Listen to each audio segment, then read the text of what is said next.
This is the all-new Hyundai Sonata, and this is a very important car, not just for Hyundai, but the entire mid-size family of cars, because Hyundai really pushed the envelope in 2010 with the previous version, and it made all the other marques stand up and take notice. That car really was a dynamic-looking vehicle.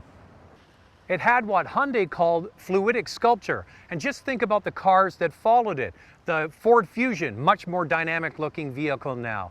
Even the Camry looks better than it ever has. The Honda Accord and even the Optima from Kia, much better looking vehicles, and I think a lot of it can be traced back to when that Hyundai Sonata was introduced. So here we are with the all-new version, and it looks much more grown up. The only problem with that previous design was that real swooping, sleek look kind of dated quickly. So Hyundai's back at the drawing board with a much more upscale looking vehicle, trying to make it look like its bigger brother, the Hyundai Genesis, and they've done a great job. When you look at the vehicle, you can still see the previous car in there, but much more chiseled, straighter lines, and it really looks much more upscale than it ever has. It's sold with a 2.4-liter direct injection gasoline engine as the base engine, and this is the upscale 2-liter turbocharged model, the more performance-oriented car.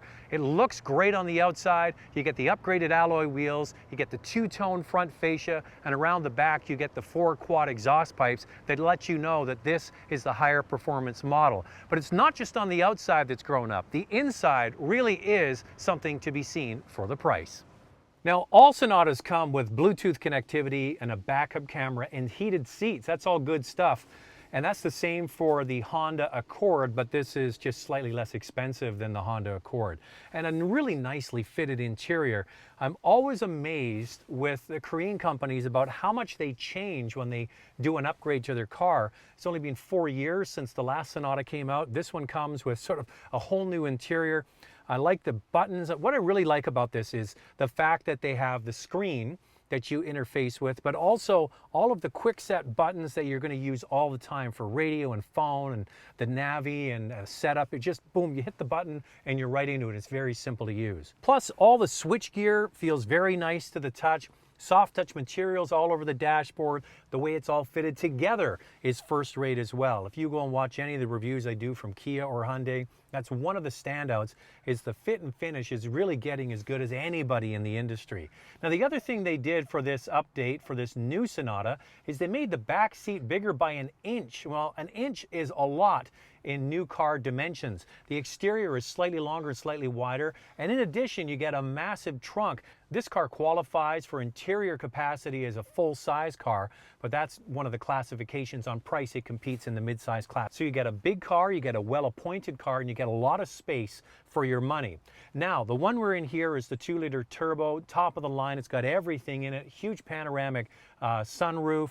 You've got heated seats and cooled seats, heated steering wheel, heated back seats, navigation, all of the toys you could ever want, now with a whole bunch of safety features as well.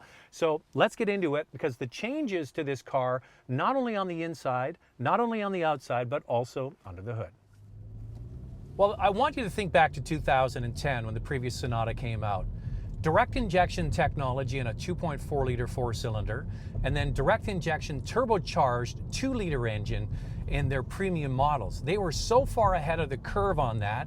They were delivering direct injection when it was only available in premium brands like Audi, and they went to a turbocharged 2-liter 4-cylinder instead of going with a 6-cylinder long before many of their competitors, and still today, some of their competitors like the Camry are sticking with a V6 and not going to a smaller gasoline direct injection turbocharged 4-cylinder. Now, what they've done for this new model is they've actually dialed down the horsepower but dialed up the torque. So what they've done with the 2.4-liter is drop the horsepower from 190 to 185, but improve the bottom end torque. And on this turbo, they've dropped the horsepower down substantially from 274 horsepower down to 245. But torque is 260 foot-pounds at only 1,350 RPM. So that makes this car very easy to live with in day-to-day city conditions. You get all that torque pretty much when you take off from the line, and it definitely gives you a very dynamic ride. inside.